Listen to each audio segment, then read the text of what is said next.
Hay historias de maternidad que no empiezan con pañales y sonrisas. A veces comienzan con muchas dudas, cuestionamientos y temor.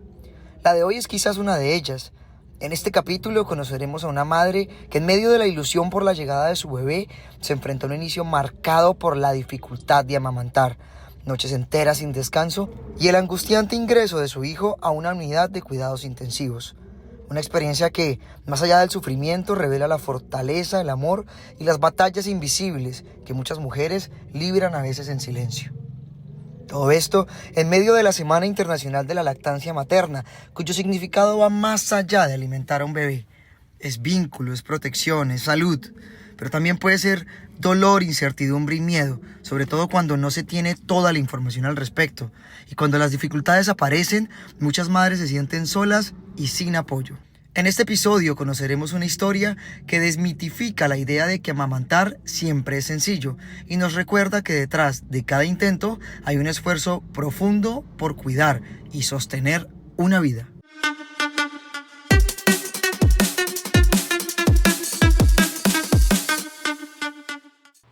Bueno, Daniela, bienvenida. Gracias. Muchas gracias por estar con nosotros en este espacio, en este podcast. Yo sé que tú tienes mil cosas para hacer en el día porque tienes un bebé casi que recién nacido, mejor dicho, y sacar este espacio para nosotros es muy valioso, especialmente para hablar de un tema tan importante con la ciudadanía, de lactancia materna, ¿no? Finalmente. Cuéntanos un poquito quién es Daniela, qué haces en tu día a día, qué te dedicas. Daniela ahora es mamá de dos bendiciones, una de 4 años que por aquí también nos acompaña y esta bendición que nos llegó hace un mes es Daniel Camilo, el mayor se llama Carlos Miguel y ahora de tiempo completo mamá, aplicando todo lo que uno aprende antes de llegar a ese punto de ser mamá. Como profesional soy comunicadora social periodista y de ahí cuando ya eres mamá aprendes a ser enfermera, cocinera, bueno, Múltiples profesiones, sí, oficios. multitasking que llaman. Buenísimo. ¿Cómo fue ese proceso tuyo con ese primer hijo? ¿Cuál fue el choque? ¿Qué tan difícil fue? ¿Cómo fue ese proceso? Pues además de que fue planeado, digamos que nos sentamos con mi esposo a decir queremos tener un niño, él ya tenía una niña, soy madrastra malvada, buajaja, mentira, no. De una chica de 18 años que es un amor, digamos que mi primera etapa como mamá o como en ese proceso de maternar fue con ella de 14 años en una etapa que es bien compleja, pero ella es un amor. O sea, ya fue tu primer... Mi proyecto de mamá. Ok. Nos fue muy bien, ella tiene un corazón muy noble, es muy bella persona, el papá la educó muy bien porque fue papá soltero, luchón. Entonces vine a ocupar ese rol de madrastra. Ella no le gusta que use ese término, a mí tampoco suena como verdad malvado, por eso siempre le pongo el malvado, guajaja. O como despegado, ¿no? Sí, Finalmente sí, también como muy lejano. como que pone una barrera, Sí. exacto. Pero a partir de que esa buena relación se dio y dijimos, hey, podemos formar un hogar, ¿por qué no lo intentamos con un hijo ahora nuestro? Claro. Y además de que pues venía también como rechazando un poco los medios anticonceptivos, el método anticonceptivo que estaba probando en ese momento, entonces dijimos, bueno, no nos pongamos dolores de cabeza, más bien creemos una criatura que nos dé dolores de cabeza. Entonces ahí viene Carlos Y hoy Miguel. ese dolor de cabeza ya tiene 4 años. 4 años. Sí, sí. Mentiras, no. Y ya a partir de ahí empezaron pues todos los ámbitos de mi vida a cambiar. Todo Bueno, cambia. además porque una cosa, la adolescencia finalmente, la adolescencia de una niña de 14 años, debe ser absolutamente diferente de por fin tener ya una criatura recién nacida que sale de ti, ¿no? Finalmente, de esta unión que ustedes tienen con su esposo. Eso, ¿qué tanto cambia? ¿Qué choque tienes tú en tu vida? En un 180 grados, hablándolo en ese giro bien importante, porque además que fue el contexto difícil, fue pandemia. Estábamos a esto de llamarlo pandemia Miguel, pero dijimos no, lo traumamos al pobre pelado. Hubo un montón de nombres así a nivel nacional, sí. Entonces estábamos en pandemia, fue 2021, a pesar de que ya había avanzado, pues la pandemia empezó 2019 sí. más o menos. Entonces a pesar de que no había contacto con el mundo exterior, no nos desarrollamos como normalmente lo haríamos, eh, estar encerrada con un bebé recién nacido. Mi hijastra pues estaba con su mamá en ese momento, mi esposo estaba adaptándose a su nuevo cargo aquí en la ciudad porque no somos de acá. Y yo también adaptándome a este nuevo trabajo de ser mamá, fue la locura, fue una cosa que yo creo que ni la terapia más efectiva del mundo puede cubrir. Sí, una cosa impresionante. ¿Qué es lo más difícil que encontraste? Digamos, en los primeros días, las primeras semanas de tu ya haber tenido a tu primer hijo, ¿qué es eso que tú dices, "Pues, pucha, yo esto no me lo esperaba"? En embarazo, pues las maluqueras, todo es nuevo, ¿no? Tu cuerpo cambia, tu forma de ver la vida cambia. Ya en el momento del parto, pandemia, entonces los protocolos para poder salir de casa.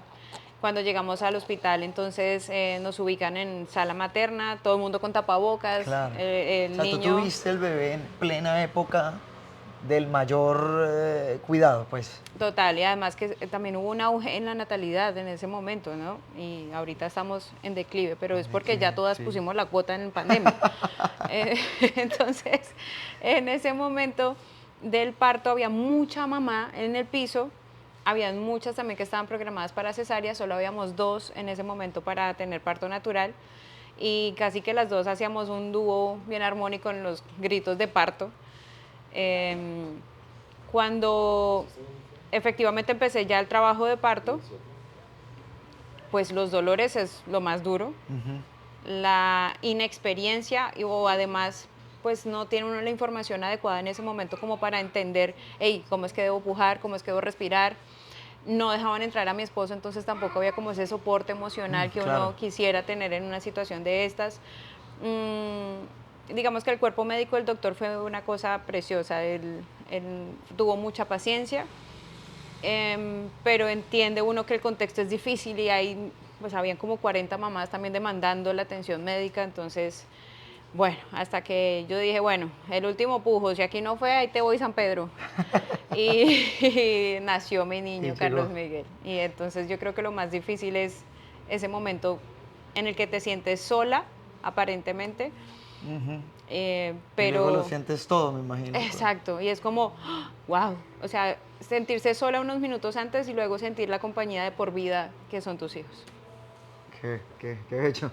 Yo quería preguntarte, precioso, algo que tú acabas de decir que me parece que llama poderosamente la atención porque muchas personas hoy no están familiarizadas con un concepto que se conoce como violencia ginecobstétrica, pero es un concepto que cada vez toma más relevancia en el sector médico profesional, ¿no? Y en ese sector evidentemente se ha normalizado mucho ese tipo de violencia que para quienes quizás no lo reconocen pues tiene que ver con ese tipo de violencias que se ha normalizado alrededor de los embarazos y de los partos precisamente de las mujeres en el sector médico. Tú no lo viviste, pero hace parte de un proceso, digamos, que hoy las mujeres están también teniendo dentro de su proceso de gestación y luego pues de maternar ya cuando el bebé está... Realmente sí lo viví, pero pues es para no hacer quedar mal a nadie, ¿puedo decirlo? No, mentiras, pues realmente sí viví violencia obstétrica en la medida en que frases tan inhumanas, digo yo, es un trabajo que gira en torno al bienestar humano, pero se les olvida esa parte humana y Claro. esa calidez humana. Entonces es como, ¿por qué gritas? No grites. Bueno, así diciéndolo amablemente, ¿no? No grite, pero ay, si no gritaba para cuando, ajá, y yo, ujú.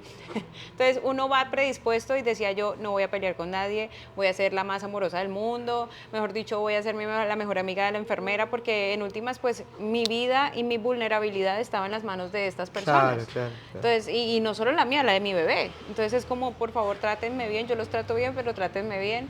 Sin embargo, sí recibí frases de este tipo. ¿Y qué viene después? Tú sales de la clínica, ya nace tu primer bebé y luego ya en casa, ese choque, además de pandemia, todo lo que tú contabas hace rato, ¿cómo viviste ese proceso de maternidad? Pues se postergó un poquito porque mi niño, como viví esa violencia obstétrica, no viví la hora de oro que llaman, que es tan importante para una buena lactancia. Y es justamente apenas nace tu bebé y nace la placenta, tenemos 1 hora para que el bebé se pegue al seno. Si no se pega al seno en ese momento, algo que ellos vienen como con una habilidad incorporada que se llama reflejo de succión, se pierde. En ese sentido, el bebé no se agarra al pecho adecuadamente y por ende empieza pues, a dormir, se queda dormido un periodo largo y empieza a descompensarse. Entonces, mi niño, efectivamente eso pasó, yo tampoco, estaba cero nublada, yo no tenía ni idea de qué era lactancia materna, más allá del el curso psicoprofiláctico que te dicen, bueno, pega al bebé así y ya. Entonces, cuando, oh sorpresa, me entregan al niño después de que pues tuve al bebé, yo me rasgué, lo que popularmente se llama la episiotomía. Me lo traen, pero yo todavía estaba pues por limpiar, por organizarme, por ponerme los puntos y demás, entonces no me lo pudieron entregar, se lo llevaron de nuevo, ahí en todo ese tiempo pues pasa la hora y cuando ya lo voy a pegar la enfermera me ve el pezón y dice, ay mamá, pero usted tiene pezón invertido y plano además de todo, y yo, ¿qué? ¿Cómo así? ¿Eso qué significa? Yo, ¿qué? Entonces me dice, espere, y me trae una jeringa, me la corta en la parte donde se pone la aguja y por ese mismo orificio saca el émbolo y lo mete por ahí para que actúe como una especie de chupa, ¿sí? Me la pone en el pezón y me dice, hágase lo más duro que usted resista para que le saque el pezón y el niño tenga de dónde agarrar. Pues uno en el desespero de quiero hacerlo efectivo, pues empiezo, dele y dele y dele, y yo le digo a mi esposo, hey, ya nació, no sé qué, pasó esto, llega mi esposo, yo le decía, creo que no me estoy haciendo lo suficientemente duro porque mi niño todavía no agarra, no está tomando leche, y yo, amor, hazme tú duro, y duro, pues tan duro me hizo que literalmente se desgarró el pezón que no existía, pero sí se Dios. desgarró. Entonces, ok, no sabía si salía leche, sangre, calostro, bueno, así hicimos, hasta que llegamos a casa, a él le hacen todos los exámenes a mi niño de 4 años y nos dicen como, bueno, ya pueden irse a casa. Aún así, él estaba empezando a verse amarillo. Ese amarillo que viene de la ictericia por deshidratación, pues porque el niño estaba tomando leche. Entonces, pasan 4 días, ellos pierden el 10% de su peso, pero él perdió mucho más, pues porque no estaba comiendo. Mis pochecas eran una cosa así, mejor dicho, Claro, claro. la envidia de las operadas. Y en ese momento dijimos, no, tenemos que hacer algo porque además yo ya tenía eso durísimo, no tenía ni idea que podía ordeñarme o extraerme, nada, en ceros. Perdón, me da por llamar a una asesora de lactancia, buscar en redes rápidamente y ese día la pediatra fue de la EPS, fue a la casa porque pues está de atención domiciliaria por pandemia y nos dice como el niño se les va a morir, o sea, sí, a secas. El mensaje directo. Sí, fue como el niño se les va a morir, está demasiado delgado, está muy flaco, está desnutrido, está deshidratado, ¿sí? O sea, no, pues ya nos sentíamos Pues, mal más porque caótico, no comía. Claro, claro. Y tras de todo nos viene esta señora a decir como, son unos pésimos padres y nosotros, pero nadie quiere eso. Entonces, en ese momento busco una asesora de lactancia, llega y la verdad lo manejó contacto. Sí, fue así. Nos dice, bueno, vamos a ordeñarnos, vamos a hacer lactancia diferida. ¿Qué es eso? Y yo, ¿qué? ¿Qué? Todo nuevo. Mi mamá, déjeme tocarle las tetas, era básicamente. Y empezó a ordeñarme, a hacerme los masajes y me empezó a ordeñar y salía leche y entonces empezamos con una jeringuita. Decía, pero si el niño necesitamos que lo revise un pediatra. Efectivamente fuimos al pediatra, el pediatra nos dice, el niño necesita ser hospitalizado. Entonces, ¿Todo esto estamos hablando de cuánto tiempo, Daniela? 4 días. 4 días de nacido. 4 días de nacido, vamos donde el pediatra nos dice llévenlo al hospital, lo van a hospitalizar, lo más probable es que le pongan suerito, que lo rehidraten y pues que le revisen la ictericia porque ya eso tiene unos niveles.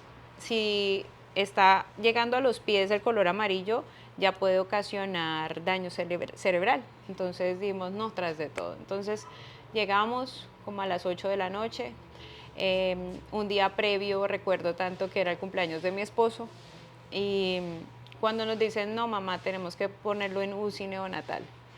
Pandemia, no me podía quedar con el niño tampoco. Ay, Entonces, claro. mamá, 2 de la mañana, hasta luego, vete a descansar y nos vemos mañana a las 7 de la mañana en el lactario. No, qué descanso, me imagino. No, bueno, horrible, nosotros no dormimos absolutamente nada. Entonces, el escenario era una fila de bebés de este tamaño, conectados nariz, boca, todo al corazoncito, a máquinas, porque pues eran bebés prematuros, que Claro. UCI neonatal. Y al final pues estaba mi gordito, que siempre también fue grandecito, en una cámara de fototerapia, porque en ese momento necesitaba luz ultravioleta para el color amarillo.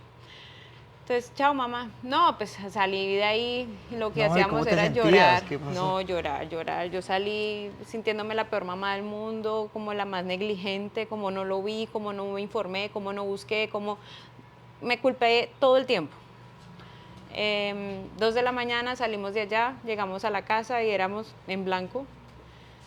Y llegamos a las muy 6:30 de la mañana al hospital y allí conozco el famoso lactario. Entonces llegó una jefe de enfermeras, nos explica cómo es el proceso de extracción, necesitamos que le dejes tu lechita a tu bebé. Y yo, o sea, eso se puede hacer, entonces los tarritos nos enseñaron todo. Cuando me dice, mamá, tiene un conducto tapado, y yo, ay, ¿eso qué significa? Venga, lo destapo. Y yo, ¿va a doler? No. Salió eso ahí, sí dolió, sí dolió. ¿Han visto el TikTok que dice, ya vuelvo Pecas, me va a ir bien? ¿Sí? Y llegué, yo no lo recomiendo Pecas, no, no fue chévere Pecas. ¿Te pasó tal cual? Sí, tal cual. Entonces ya, habían pues muchas mamás que tenían bebés de estos tamaños también sacándose la lechita, y como eran de estos tamaños pues requerían de muy poquita leche. Claro. En mi caso mi bebé pues ya nació a término, entonces necesitaba más leche. Y algo muy curioso, en ese momento aprendí que esta está conectada con la teta. O sea, acá la prolactina, las hormonas, la mente. Yo preocupada por necesito dejarle leche, necesito dejarle que me baje mucho, que me baje mucho. Mi esposo, mejor dicho, casi compra la franquicia Electrolit. Eso era impresionante, la cantidad de líquido que consumía. Mis abuelas, todo el mundo era como, tómate la guapanela con hinojo. Eso yo respiraba y olía a hinojo. ¿Qué no tomabas? Sí, Claro. no, es una cosa impresionante. Pero mi preocupación hizo que la leche se secara, porque estaba estresada. Claro. Y como les digo, esta está conectada con estas. Entonces, bueno, ya llegó un momento donde como que me relajé y empezó a salir la leche. Y ahí entonces duró 2 días en UCI neonatal, cuando nos llaman a las 3 de la mañana. Señora Daniela, la estamos llamando del hospital. Lo que sucede es que ¿Tú su te hijo... imaginaste, mejor dicho, No, pues, lo del peor? hospital. Y yo, ay, Dios mío, ¿qué pasó? Claro. Su hijo, como viene por otra entidad prestadora de servicio, entonces aquí no lo cubre el hospital, lo van a trasladar a otro lugar, que fue donde nació y donde nos fue tan mal en temas de violencia obstétrica y bueno. Entonces, no, pero ¿cómo así? Entonces la señora muy empática nos dice como, pero pueden mitigar el asunto haciendo una carta y llévenla para que no lo trasladen, apenas lleguen a primera hora. 2, 3 de la mañana nosotros, bueno, ¿y qué podemos hacer? ¿La mano? ¿Dónde Claro. vamos a imprimir? O sea, entonces, no, a mano. Llegamos, entregamos la carta y efectivamente pues no lo trasladaron. Eso fue un alivio, me imagino. Sí, llegué a la UCI neonatal, voy a buscar a mi niño, no estaba. Yo, ¿dónde está mi hijo? ¿Dónde está? No, yo casi me No, enloquezco. qué Y mi susto. hijo, ¿dónde está mi hijo? La llorona se me quedó en pañal. Mi hijo. Todo el hospital sabiendo Sí. que era. Cuando no, mamá, tranquila, está en hospitalización básica. O sea, como quien dice, nos graduamos de UCI neonatal, Ok, sí. mejoró y lo pasamos a otra sala. Era un avance. Era un avance en la salud del niño. Llegamos, cuando busqué al niño y tampoco lo reconocía, yo, ¿dónde está mi niño? Dios mío. Cuando mamá es y lo veo todo tapadito con un busito de los que tienen ahí para en caso de que se queden sin ropita, pues como no sabíamos cuánto tiempo iba a durar, no le dejamos la suficiente ropa. Carlos Miguel tiene un caso muy particular y es que tiene una fuerza que las mismas enfermeras me lo decían, nos tocó cogerlo entre 4, recién nacido, 4 días de nacido para poderlo lactar con la fórmula, pues porque en últimas yo no, como me estresé, no salía. Claro. Y él a no dejarse. Y pues en la intentada de alimentarlo, se chorreó toda la ropa que le habíamos llevado y tenía un busito de Mickey Mouse ahí desleído, ahí. Yo decía, pero ese no es mi hijo, esa no es la ropa, ¿qué pasó? No, mamá, es que es de lo que donan. Llevábamos en ese entonces, recuerdo, un semanario y el semanario tenía una prenda, una toda amarilla. Y dijimos, vamos a donar todo lo amarillo que tenga Carlos Miguel, porque como tenía ictericia estaba amarillo. Claro, Entonces, claro. no nos gusta el amarillo en la casa, ¿ok? Desde entonces. Sí. El asunto es que ya aprendo a lactarlo, nos enseñan la técnica milenaria del guante, metemos un copito de algodón en el dedo meñique del guante, se la metemos por un ladito a la boca para que él no sienta que, pues, que se violentó de alguna manera la forma de lactarlo y sienta como si fuese el pezón mío. Entonces le metemos por un ladito el dedito del guante y por otro ladito con una copita le vamos suministrando mi leche. Ok. Entonces así él empieza a ejercer y a ejercitar mucho la succión. Y así empieza a comer Carlos Miguel. Pero sí, Empiezan a levantarlo y empiezan a levantarlo en ese proceso. total. ¿Cuánto más dura él en el hospital, digamos? Otros 3 días, porque además le dio conjuntivitis traumática, pero fue por las gafitas que le pusieron para la fototerapia. Sí, como Y que, luego sí sale contigo ya a tu casa y demás. Y Y de ahí ya. para adelante el proceso mejora mucho, me imagino. sí, ya de ahí para adelante mi esposo también se pone en su rol de paternar y empieza a lactarlo de esa manera también. Pues me encanta ese tema justamente que tú estás tocando porque hacía parte, de hecho, de las cosas que quería preguntar, porque estoy aprendiendo mucho con lo que me estás diciendo, además porque ¿Eres yo papá? evidentemente no. ¿Quieres ser papá? Sí, Ok. pero bueno, ha sido difícil, digamos, también aprender uno como hombre un montón de cosas al respecto, ¿no? La lactancia materna normalmente siempre se ha relacionado solo a las mujeres, históricamente. Ahora es que probablemente hay unas discusiones a nivel global que ponen al papá como un rol fundamental, importante, que además es necesario y es justo para la figura equitativa de alguna manera dentro de la relación. ¿Cómo lo llevaste tú en esa primera ocasión y cómo lo llevan ahora? Soy afortunada y bendecida, porque mi esposo tiene muy claro que no es que me esté ayudando, ojo, no es que me ayude en la lactancia, no es que me ayude a maternar, sino está ejerciendo su rol de papá. Entonces, eso lo aprendimos en ese momento, pero también en estos días con este bebé nos lo recordó nuestro médico. Decía, es que él no es tu apoyo, él no es tu ayuda. Él está haciendo su labor de papá porque él también ama a su hijo y ama a sus hijos. O sea, la labor está muy relacionada también con la emoción y el sentimiento que es amar. Claro, claro. Él se pone la 10 desde siempre. Camilo es impresionantemente bueno como papá, como esposo y él lo demostró con cada trasnochada, cada levantada, Él me carga para todo lado el tarro de agua, amor, él me ve lactando y es, toma agua, ¿qué más quieres? ¿Qué te pasó? La dona, el colchón, el cojín, ¿estás bien? Me compró 3 mecedoras en los primeros 4 días. Ya vendimos una porque nos salió malísima, muy incómoda. Otra por allá me dijo, vamos para que tú te sientes en la mecedora. Bueno, Ya probarla. por toda la circunvalar, ahí estábamos nosotros parqueados, bájate, y en el andén me senté en la mecedora con el Claro, chino. claro. Yo sí, esta es, así, no, literalmente fue así. Entonces, has tenido una figura muy importante en Muy el proceso de presente, lactancia. muy presente y activa, efectiva y sobre todo amorosa. Como debe de ser para todos los padres que nos escuchan, porque existen muchos mitos alrededor de eso, ¿no? Y precisamente yo escucho a una Daniela quizás en su primera maternidad, en su primera lactancia, o segunda, si lo quieres ver después de la hija de tu esposo, y me imagino que ya hoy es otra completamente diferente. Además se nota que has estudiado mucho el tema, hablas de un montón de términos específicos sobre el proceso de lactancia materna. ¿Qué hay de distinto en esa Daniela del primer hijo y qué hay de nuevo en la Daniela de ahora, la que domina mucho más el tema? Técnica, información, pero hay algo también y es una delgada línea entre la información y la infoxificación, que es que te llenas de tanta información que tú ya ni sabes qué estás haciendo. O sea, es como, pero yo leí que esto era bueno y luego no, en la práctica no resultó ser tan bueno. Luego leí que esto sí era, pero, o sea, uno se intoxica, pero con la información. Eso puede ser una de las cosas negativas. De las cosas positivas, Y no creer en todo también, ¿no, Daniela? Porque aparece demasiada información en redes. y a en el eso TikTok. súmale, sí, sí, sí. Y a eso súmale pues los saberes ancestrales de nuestras abuelas, de la mamá, que no, mija, entánguelo, póngalo así, no, pero no le haga así. Bueno, que son saberes importantes y hay que atenderlos. Claro, claro. Sí. Sin embargo, todo es nuevo, como lo dijiste. Y con Daniel, a pesar de que tenía la información, igual sufrí, porque me dolió una cosa que yo dije, pero se supone que no tenía que doler. Y sí dolió.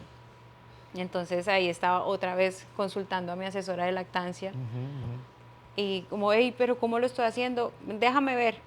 El agarre, ok, hay que corregir el agarre. Estaba en mala posición, así mejor, así, Y es un tema de práctica, práctica. ¿Te duele? Quítalo. Otra vez, inténtalo. ¿Te duele? Vuélvelo a intentar. Y así se me agrietaron los pezones igual.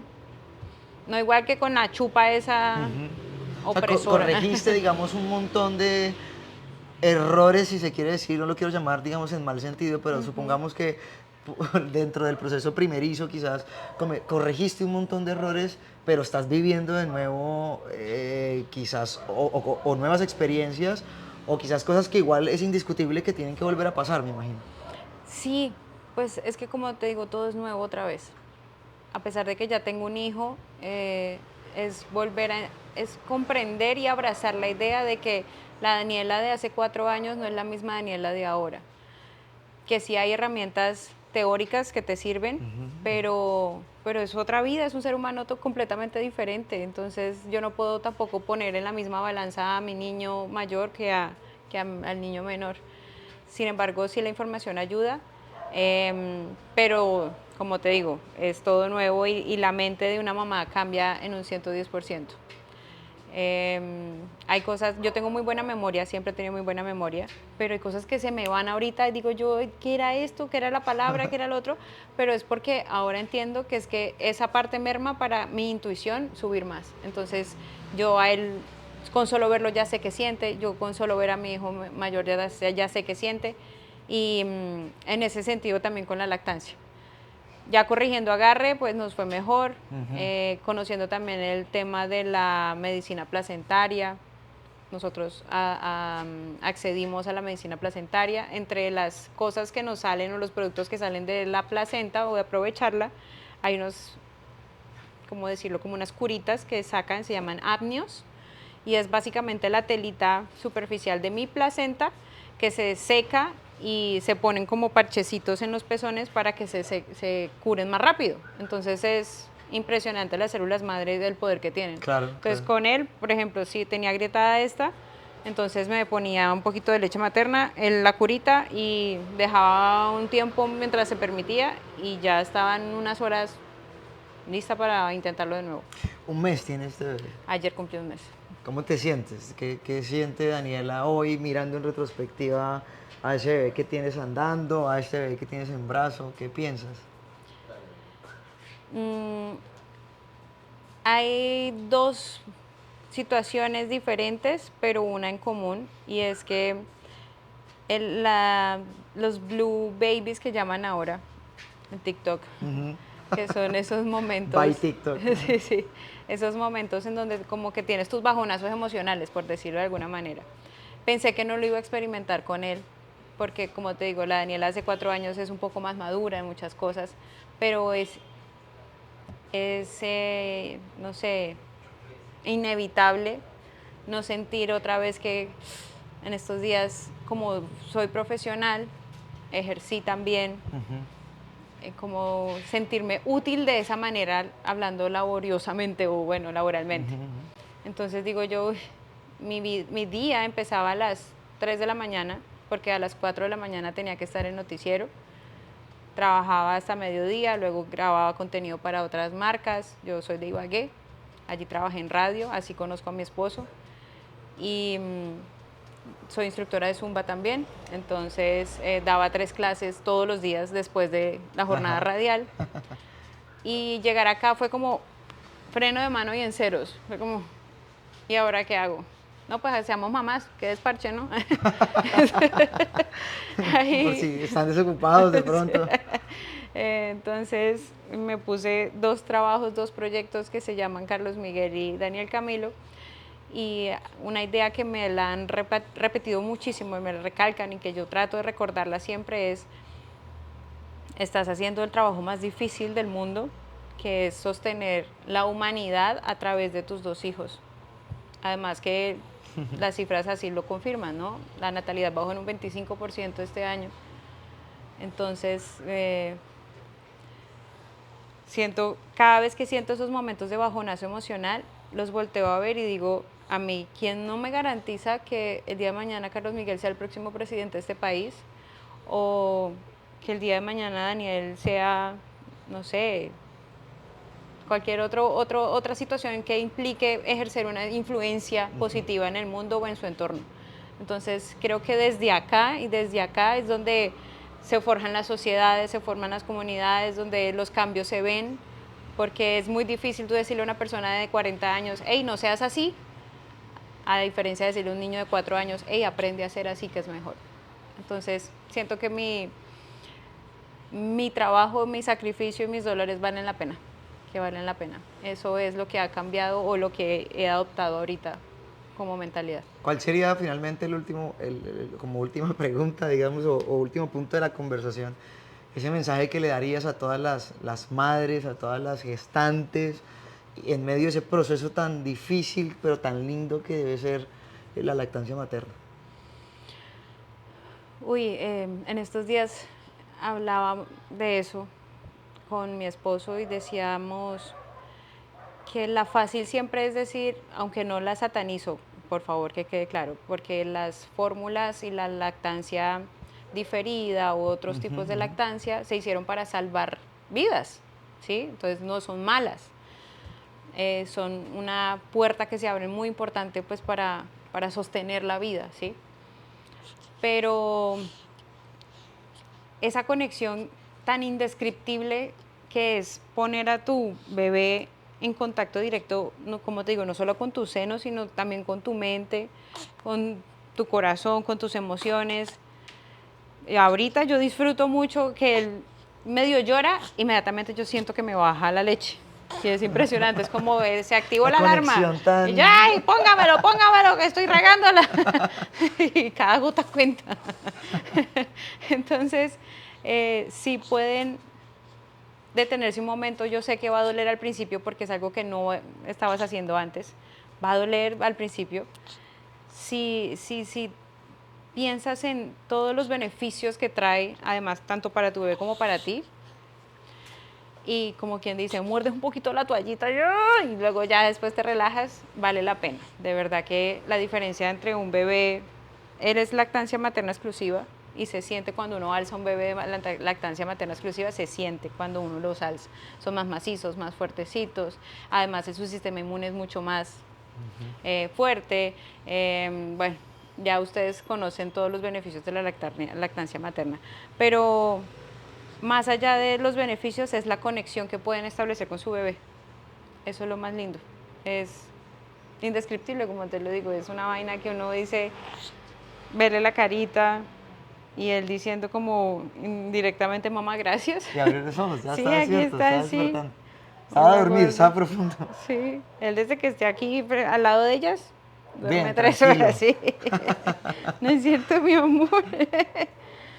El mensaje es que lo intenten, que es parte de maternar y es divino, es maravilloso, es algo que nadie más puede hacer por ti. A pesar de que sea con la fórmula y demás, el papá se siente a lactar, es algo totalmente diferente. Nadie más puede hacerlo como tú lo harías directamente. Daniela, gracias. Este fue un espacio hermoso y yo creo que todos hemos aprendido, quienes están en el backstage y pues yo en particular siento que aprendí muchísimo escuchándote, me conecté muchísimo con la entrevista, creo que me pasé de tiempo un montón, pero de verdad gracias por contarnos tu experiencia, por compartirnos este aprendizaje en familia, por venir con tu esposo, por venir con los dos hijos. Mil gracias de verdad en nombre del equipo, de la alcaldía, de la ciudad. A ustedes mil gracias por el espacio, qué bueno y qué chévere que se brinde este espacio pues para hablarles a las que están ahí del otro lado, a las que tienen temores, dudas, de pronto esto ayuda un poquito para esclarecer ese camino. Y algo muy importante que se me olvidó decir en todo el proceso es que siempre, siempre ahí está Dios. y creo que ese fue mi soporte en toda situación. En el momento en el que dije, no, no puedo con esto, no puedo, incluso en el momento donde fui a parir y dije, no pude, ahí Dios estuvo diciéndome, te diseñé para esto, diseñé tus senos para esto, diseñé tu cuerpo para este momento, tú puedes con esto y puedes con más. Es la profesión más fuerte, pero al mismo tiempo que te pone en una posición tan vulnerable que dependes totalmente de la fuerza que Él te da.